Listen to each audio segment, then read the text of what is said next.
अब बात करते हैं अरुण की, जहाँ नगर के ब्राइट एंजल स्कूल में आज 9 मार्च को 12th के पेपर होने के कारण बच्चों की उपस्थिति काफ़ी थी। सेंटर पर बच्चों के बैठने की व्यवस्था नहीं की, जिससे काफ़ी बच्चों को ज़मीन पर बैठकर अपना पेपर हल करना पड़ा। काफ़ी परेशानियों का सामना भी बच्चों को करना पड़ा।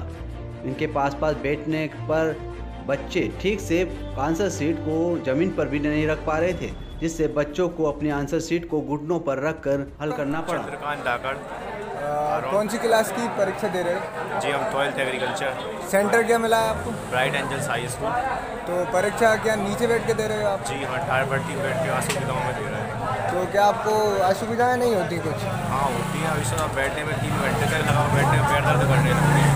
अच्छा, तो नीचे बैठ के दे रहे हो आप परीक्षा? जी। नाम है आपका? सूर्य प्रकाश जाट। कौन सी क्लास में हो? 12th क्लास का छात्र हूँ मैं। सेंटर क्या मिला है आपको? सेंटर ब्राइट सेंटर है। तो परीक्षा कैसे दे रहे हो आप? ठीक है ना, लेकिन हम नीचे बैठ के पैर दर्द करते हैं।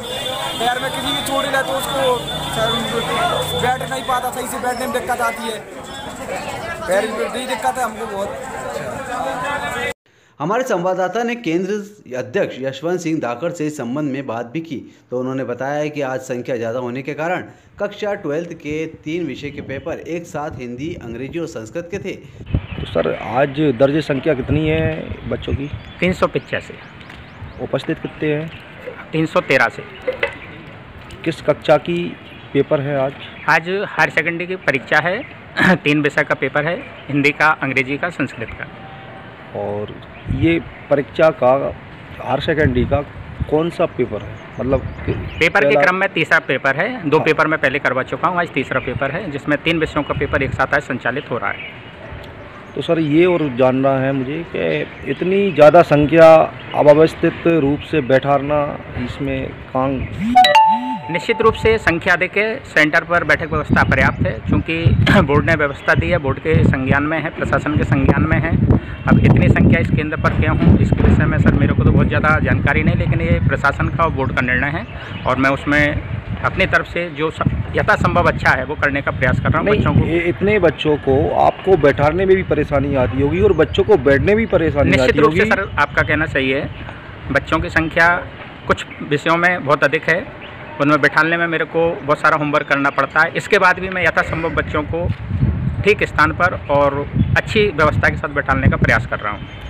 व्यवस्था के साथ तो क्या कहेंगे, अपन बहुत बिल्कुल पास में ही बैठे, एक दूसरे से सट के यानी चिपक के बैठे हुए हैं, तो लिखने में भी परेशानी आती होगी। निश्चित रूप से सर मैं आपसे सहमत हूँ, लेकिन मेरे पास कक्षों की संख्या कम है, छात्रों का अनुपातिक रूप से संख्या ज़्यादा है। इस वजह से केवल कुछ ही परीक्षाओं में, आज की परीक्षा में 14 तारीख 2 परीक्षाओं में ये परेशानी रहेगी। अन्य परीक्षाओं में छात्र संख्या सीमित होने की वजह से ये जो आज स्थिति आपके सामने निर्मित है वो शायद नहीं होगी। जैसे कि आज टाट पट्टी पे बैठे हैं तो अगली बार भी टाट पट्टी पे ही बैठना पड़ेगा। निश्चित रूप से कुछ परीक्षाओं में मेरे पास 5 कक्षों में फर्नीचर है, जिसमें बच्चे फर्नीचर पर बैठकर परीक्षा दे रहे हैं। शेष सभी जगह टाट पट्टी का मैं प्रयोग कर रहा हूँ। ये व्यवस्था के लिए आपने ऊपर बताया है ना किसी को, अधिकारी? प्रशासन के संज्ञान में है सर। अच्छा, ठीक है, धन्यवाद। हमारे संवाददाता ने बीओ दांगी से भी फ़ोन पर चर्चा की। उनसे इस बारे में पूछा गया तो सरकारी बिल्डिंग खाली थी तो ये मेट सेंटर क्यों नहीं बनाया गया। उन्होंने बताया कि ये सेंटर बोर्ड द्वारा सिलेक्ट किए गए थे और इन्हीं पर हम व्यवस्था करवा देते हैं। सर तो सर ये कह रहा था मैं, आज कक्षा 12 का पेपर था सर, और ये ब्राइट एंजल्स केंद्र बनाया है अपन ने ना? हाँ, वो तो ऊपर से बोर्ड से ही बनता है। हाँ सर। तो इसमें सर आपको ये जानकारी है कि संख्या बहुत ज़्यादा रहती है, टाट पट्टी पर बच्चे बैठते हैं, बहुत पास में बैठते हैं। हाँ है, लेकिन अब वो बच्चे अपन चेंज नहीं कर सकते सर, और जो संख्या है वो बैठाना ही पड़ेंगे। जितना संभव होता है अच्छी से अच्छी व्यवस्थाएं करने की उतना करते हैं सर, करवा देते हैं मतलब।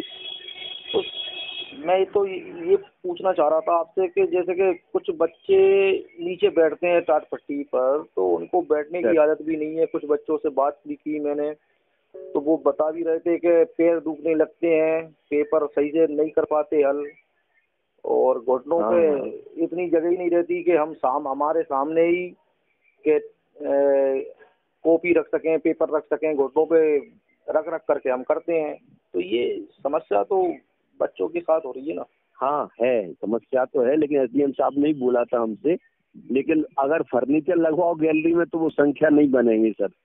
और बोर्ड से कोई अतिरिक्त पैसा नहीं आता है कि टेंट लगा के और उसमें बिठा सकें, ये मजबूरी है। नहीं, पर काफी यहाँ पे बिल्डिंगें भी हैं वो खाली पड़ी रहती हैं। जैसे उत्कृष्ट की बोझ स्कूल को देखो तो उसमें भी काफी रूम खाली पड़े हैं। कन्या उत्कृष्ट देखो तो उसमें भी काफी हाँ मॉडल में भी खाली है वैसे।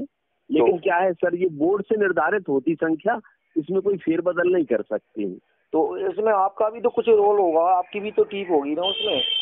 हाँ, जो शुरू में जब आती है संख्या तो हम हर बार जो है कम संख्या देते हैं, लेकिन जाने वो पुरानी फीड कर देते हैं, क्या करते हैं समझ में नहीं आता है। इतनी ज्यादा नहीं देते हैं, मतलब 250 ऐसे देते, सब में डिस्ट्रीब्यूशन करके बराबर। इस ब्राइट एंजल्स केंद्र की संख्या है 385 दर्ज जो है। हाँ सर है। 383 उपस्थित हुए हैं और 2 अनुपस्थित हुए हैं। ये यशवंत सिंह धाकड़ जी है केंद्र अध्यक्ष शायद। हाँ, यशवंत धाकड़ है, इन्होंने बताया।